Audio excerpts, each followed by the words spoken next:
Jute textiles. Students, अभी हम jute textile के बारे में पढ़ेंगे। जूट भी स्टूडेंट कॉटन की तरह एक नेचुरल फाइबर है।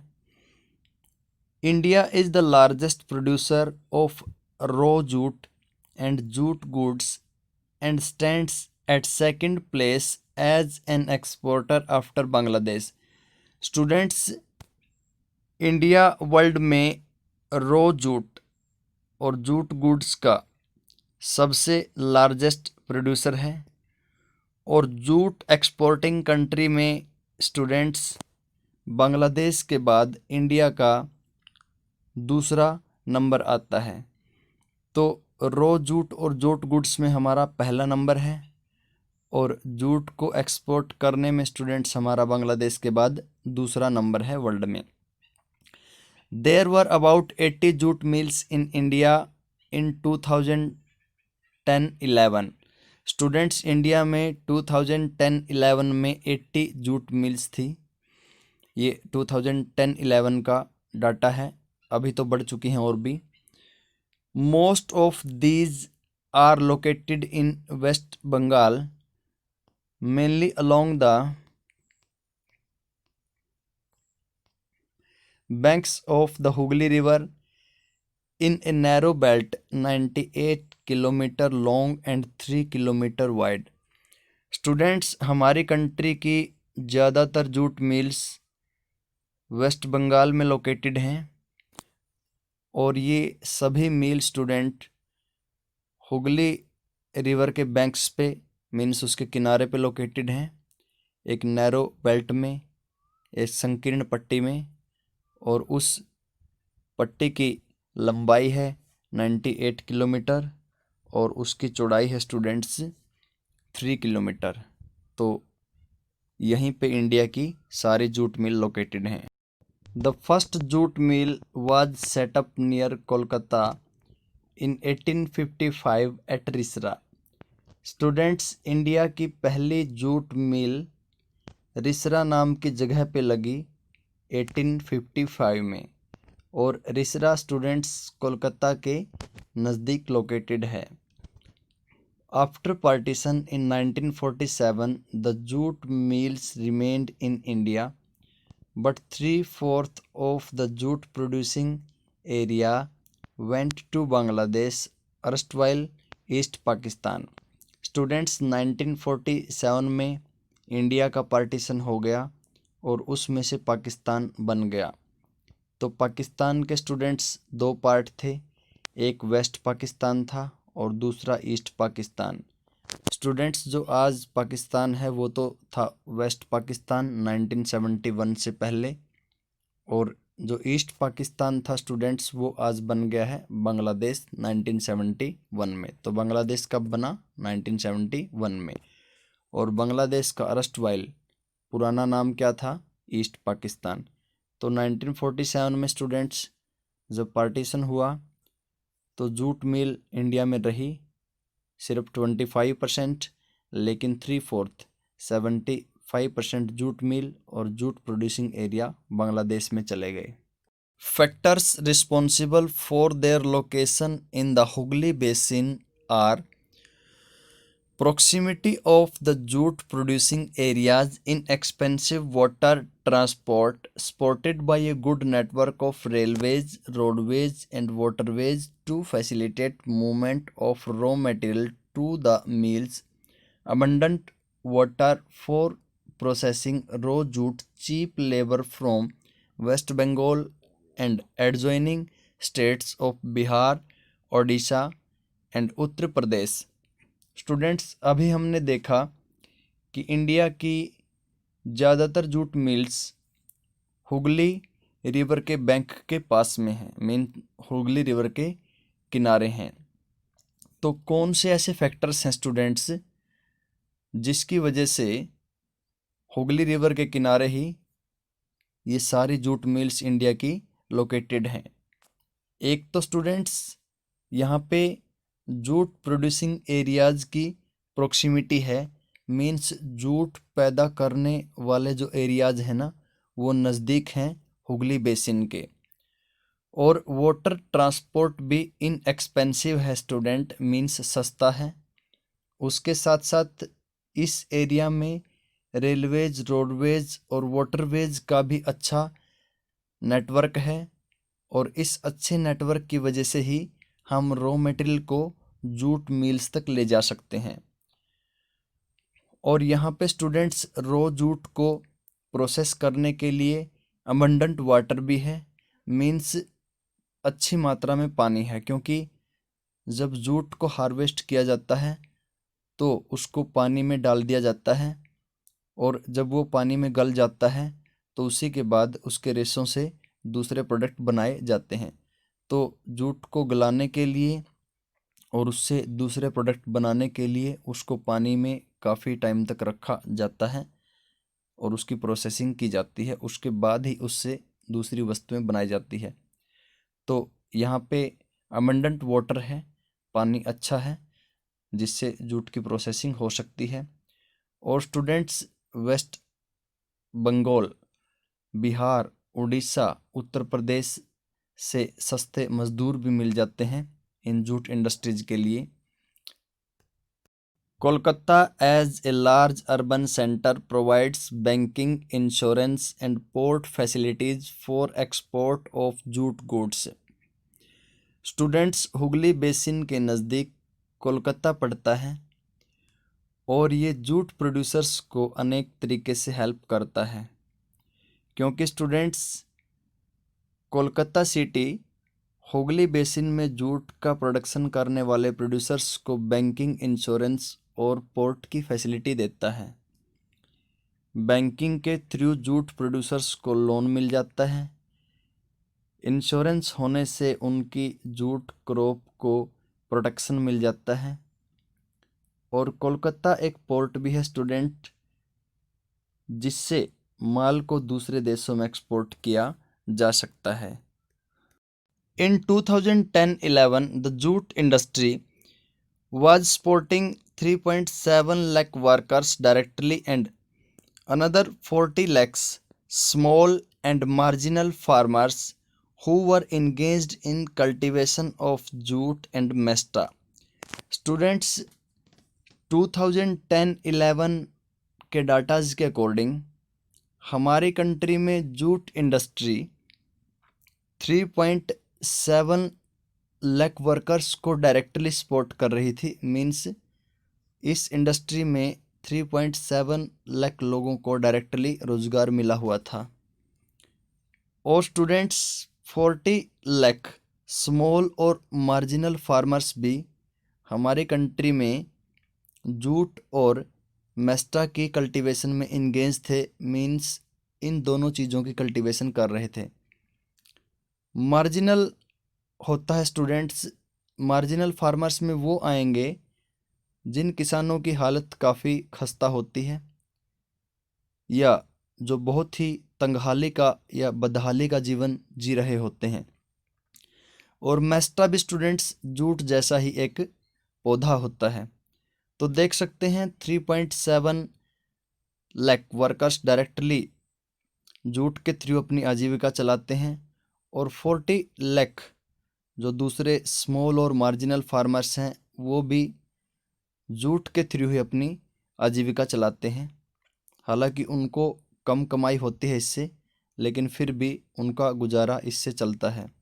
Many more people were associated indirectly, और भी स्टूडेंट्स जूट इंडस्ट्री से बहुत से लोग एसोसिएट हैं इनडायरेक्टली रूप से।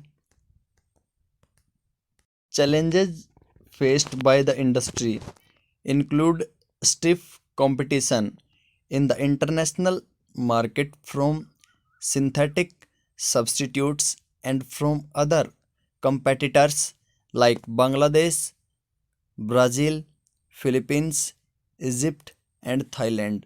स्टूडेंट्स, जूट इंडस्ट्री के लिए चैलेंज क्या है?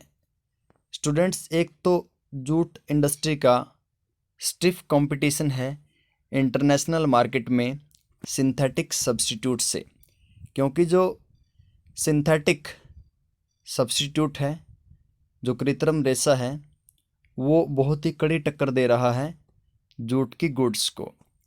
एक विकल्प के रूप में, एक सब्स्टिट्यूट के रूप में इंटरनेशनल मार्केट में अपनी जगह बना ली है और जूट इंडस्ट्री को पीछे कर दिया है सिंथेटिक सब्स्टिट्यूट ने। और इसके साथ साथ स्टूडेंट्स दूसरी कंट्रीज भी काफ़ी ज़्यादा कंपटीशन दे रही हैं जूट को और इंडियन जूट प्रोड्यूसर्स को, और वो कंट्रीज हैं students Bangladesh, Brazil, Philippines, Egypt और Thailand. However the internal demand has been on the increase due to the government policy of mandatory use of jute packaging. Students jute की internal demand means हमारी country में आंतरिक demand बढ़ती जा रही है क्योंकि गवर्नमेंट ने जूट की पैकेजिंग को यूज करना मैंडेटरी कर दिया है। मैंडेटरी मीन अनिवार्य कर दिया है कि जो भी सामान लेके आएगा या कुछ भी सामान पैक होगा तो वो जूट से बनी गुड्स में ही पैक होगा। तो ये पॉलिसी गवर्नमेंट ने मैंडेटरी कर दी है, सभी के लिए अनिवार्य कर दी है। इसी कारण स्टूडेंट्स जूट की इंटरनल डिमांड बढ़ती जा रही है। To stimulate demand the products need to be diversified. Students लेकिन यदि हम जूट की डिमांड को और स्टिमुलेट करना चाहते हैं, बढ़ाना चाहते हैं, तो हमें जूट के प्रोडक्ट्स को डाइवर्सिफाई करना पड़ेगा। मीन्स एक ही तरह के प्रोडक्ट हम जूट से नहीं बना सकते। यदि हमें जूट की डिमांड को स्टिमुलेट करना है, बढ़ाना है, तो हमें जूट से डाइवर्स प्रोडक्ट बनाने पड़ेंगे, अनेक अलग अलग टाइप के क्वालिटीफुल प्रोडक्ट बनाने पड़ेंगे ताकि जूट की डिमांड स्टिमुलेट हो जाए, बढ़ जाए। इन 2005 national jute policy was formulated with the objective of increasing productivity, improving quality, ensuring good prices to the jute farmers and enhancing the yield per hectare. Students national jute policy 2005 में बनाई गई, means इसको formulate किया गया। तो इसके main objective या उद्देश्य क्या थे, किस पर्पज़ को पूरा करने के लिए बनाई गई थी? पहले नंबर पे तो स्टूडेंट्स इसका जो ऑब्जेक्टिव था वो था प्रोडक्टिविटी को इंक्रीज करना, मीन्स जूट के प्रोडक्शन को बढ़ाना। दूसरे नंबर पे स्टूडेंट्स जूट की क्वालिटी को इम्प्रूव करना। तीसरे नंबर पे जूट फार्मर्स को अच्छे प्राइस दिलाना उनकी फसल के। और चौथे नंबर पे स्टूडेंट्स पर हेक्टेयर जूट की यील्ड को, मीन उपज को इन्हांस करना, बढ़ाना। The main markets are USA, Canada, Ghana, Saudi Arabia, UK and Australia. Students हमारे कंट्री का जो जूट है वो USA, Canada, Ghana, Saudi Arabia, UK और ऑस्ट्रेलिया जैसी कंट्रीज में जाता है। The growing global concern for environment friendly biodegradable materials has once again opened the opportunity for jute products. Students jute के प्रोडक्ट्स के लिए, मीन्स जूट से बनी वस्तुओं के लिए दोबारा से फिर अवसर खुल गए हैं, अपॉर्चुनिटी पैदा हो गई हैं। इसके पीछे रीज़न क्या है स्टूडेंट्स? एक तो जूट एनवायरनमेंट फ्रेंडली है और दूसरे नंबर पे ये बायोडिग्रेडेबल मटेरियल भी है, मीन्स एनवायरनमेंट को भी ये कोई हानि नहीं पहुंचाता और ये बायोडिग्रेडेबल है, मीन्स ज़मीन में मिलने के बाद उसको कोई नुकसान नहीं करता और जल्दी ही ये डिकम्पोज हो जाता है। और बायोडिग्रेडेबल मटेरियल्स के बारे में और इको फ्रेंडली मटेरियल्स के बारे में लोगों का कंसर्न मीन्स उनकी जागरूकता भी बढ़ी है, और इनके महत्व के बारे में लोगों को पता भी लग गया है। इसी वजह से जूट के लिए अपॉर्चुनिटी बढ़ गई है। Sugar industry, India stands second as a world producer of sugar but occupies the first place in the production of गुड़ and khandsari. Students, India sugar के प्रोडक्शन में वर्ल्ड में सेकंड पोजीशन पे है, लेकिन गुड़ जिसको हम जगरी भी कह देते हैं, तो गुड़ और खांडसारी के प्रोडक्शन में इंडिया का पहला नंबर है वर्ल्ड में। The raw material used in this industry is bulky and in haulage its sucrose content reduces। Students, sugar industry में जो रॉ मटेरियल होता है वो काफ़ी बल्कि होता है। बल्कि मीन भारी, क्योंकि शुगर इंडस्ट्री में रॉ मटेरियल गन्ना होता है, शुगर केन, और वो काफ़ी भारी होता है। और स्टूडेंट्स, हॉलेज के दौरान, हॉलेज होती है ढुलाई, ढुलाई के दौरान गन्ने का सुक्रोस कंटेंट रिड्यूस हो जाता है, कम हो जाता है। सुक्रोस होता है स्टूडेंट्स शर्करा या मिठास, तो मिठास की मात्रा या शर्करा की मात्रा, सुक्रोस की मात्रा कम हो जाती है शुगर इंडस्ट्री के रॉ मटेरियल में। किसके टाइम? हॉलेज मीन ढुलाई के time. Where should the mills be ideally located? Students, sugar mill को लोकेट करने के लिए सबसे आइडियल जगह कौन सी होती है? आदर्श जगह या अच्छी जगह कौन सी होती है? In 2010-11 there were over 662 sugar mills in the country spread over Uttar Pradesh, Bihar, Maharashtra, Karnataka, Tamil Nadu, Andhra Pradesh and Gujarat along with Punjab, Haryana and Madhya Pradesh.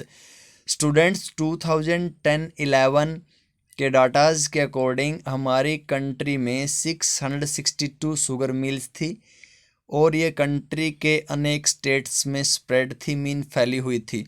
और वो स्टेट्स हैं स्टूडेंट्स उत्तर प्रदेश, बिहार, महाराष्ट्र, कर्नाटका, तमिलनाडु, आंध्र प्रदेश, गुजरात, पंजाब, हरियाणा और Madhya Pradesh. 60% mills are in Uttar Pradesh and Bihar.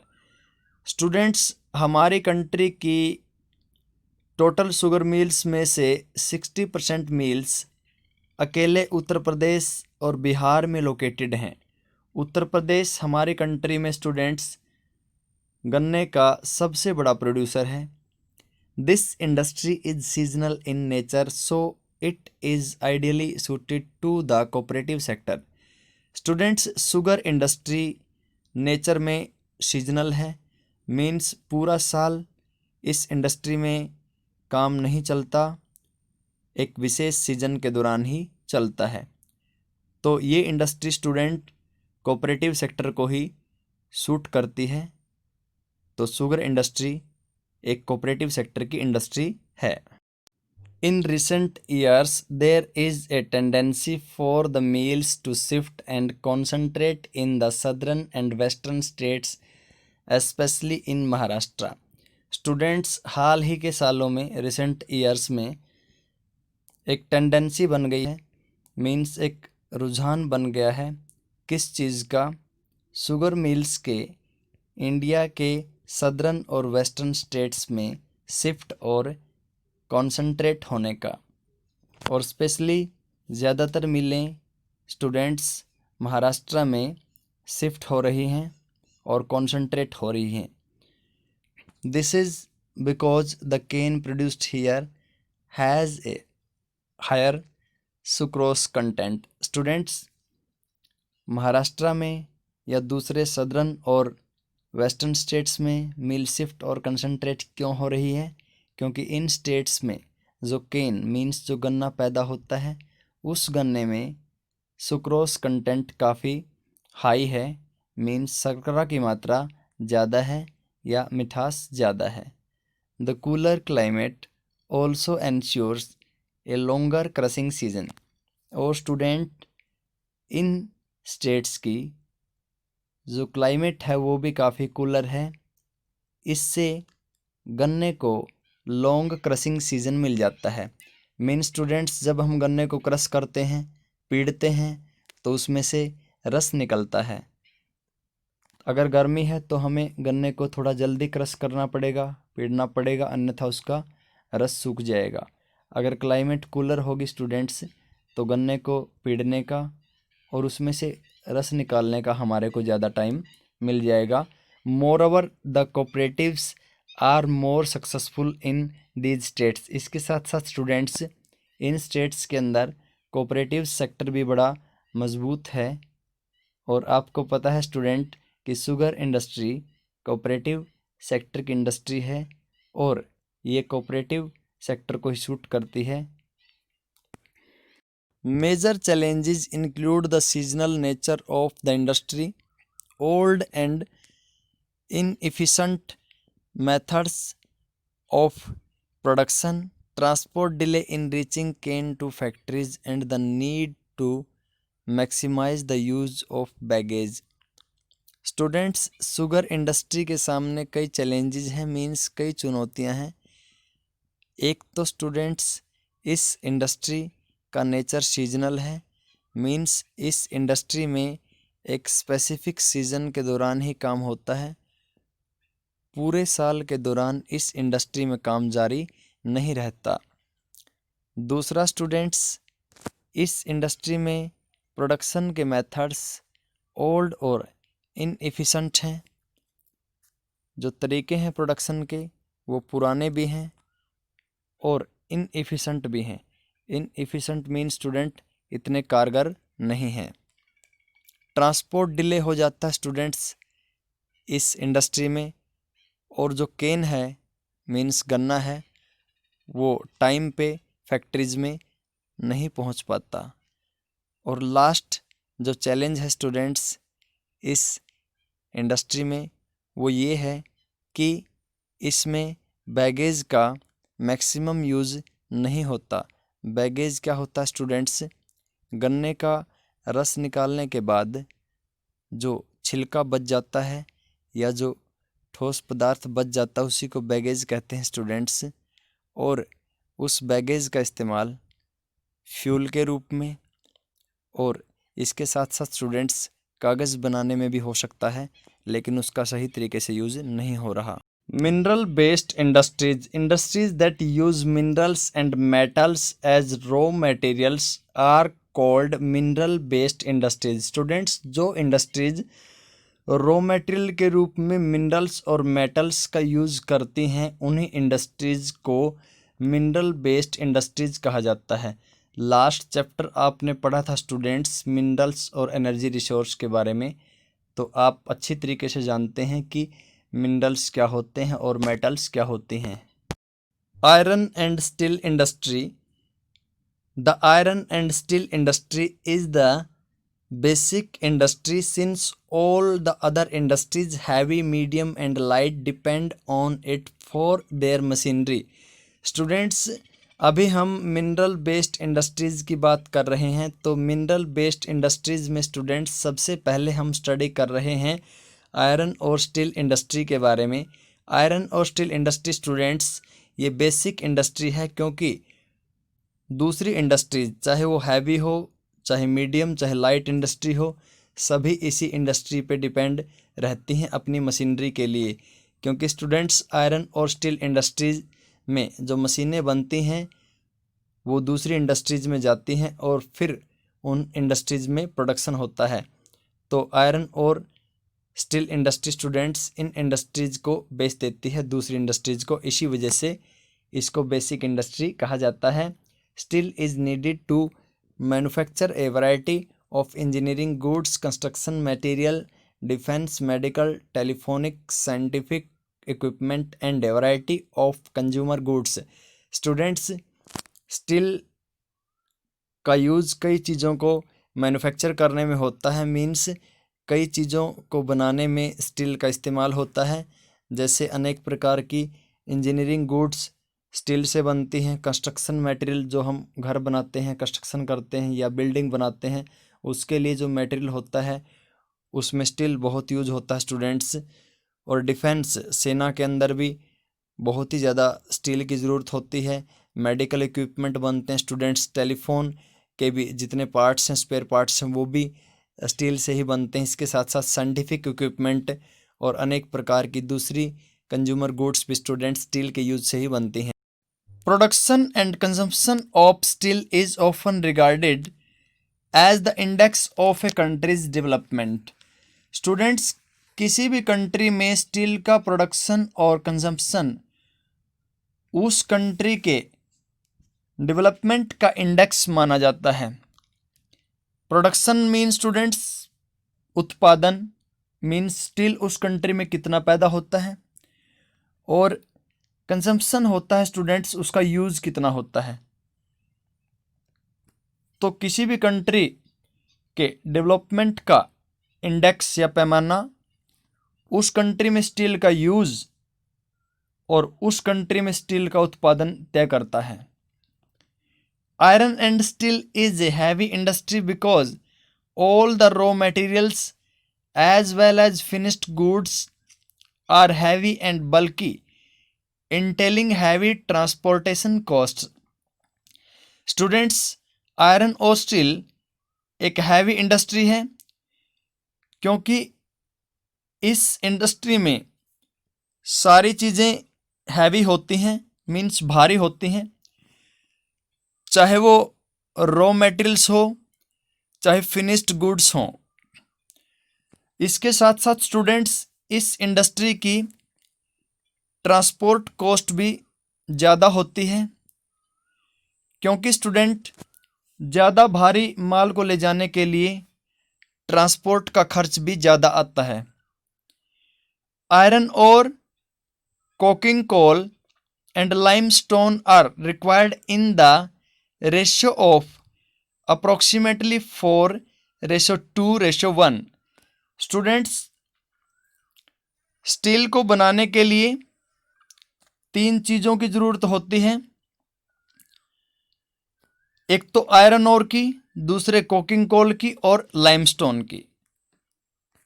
तो ये 3 चीज़ें आयरन और स्टील को बनाने में यूज होती हैं और इनका रेशियो स्टूडेंट्स 4:2:1 में होना चाहिए। जैसे 4 हिस्से आयरन ओर के, 2 हिस्से कोकिंग कोल के और 1 हिस्सा स्टूडेंट्स लाइमस्टोन का। आयरन ओर के बारे में तो आप जानते ही हैं स्टूडेंट्स, पिछली बार आपने पढ़ा था। मैं कोकिंग कोल के बारे में आपको बता देता हूँ। कोकिंग कोल को स्टूडेंट्स मेटलर्जिकल कोल भी कहते हैं और ये स्टील के प्रोडक्शन में एक बहुत ही इम्पोर्टेंट इंग्रेडिएंट है।